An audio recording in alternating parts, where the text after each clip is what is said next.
राणा हमीर सिंह मेवाड़ के उन शासकों में से एक थे जिन्होंने पराजय और अपमान के दौर से उठकर मेवाड़ को फिर से स्वतंत्र और शक्तिशाली बनाया। 13वीं शताब्दी के अंत में जब मेवाड़ अलाउद्दीन खिलजी के आंकड़ों से टूट चुका था और चित्तौड़ दुश्मनों के हाथों में जा चुका था, राणा रतन सिंह की पराजय के बाद मेवाड़ का गौरव समाप्त सा हो चुका था।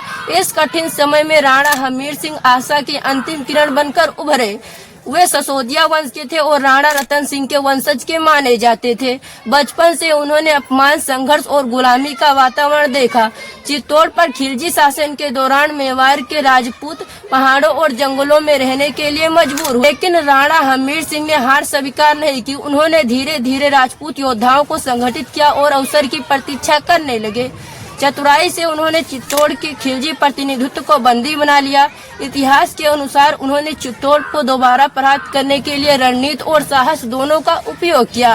13वीं शताब्दी के आसपास उन्होंने चित्तौड़ पर दोबारा अधिकार किया और मेवाड़ को फिर से स्वतंत्र घोषित किया। यह सिर्फ एक किले की विजय नहीं बल्कि राजपूत स्वाभिमान की पुनर्स्थापना थी। उन्होंने मेवाड़ सीमाओं को सुरक्षित किया और आसपास के क्षेत्रों पर अपना प्रभाव बढ़ाया। दिल्ली सल्तनत की सेनाओं का डटकर सामना किया और सिद्ध कर दिया कि मेवाड़ अब कमजोर नहीं रहा। उनके शासन में मेवाड़ की राजनीतिक स्थिरता लौटी और ससोदिया वंश की नींव और मजबूत हुए।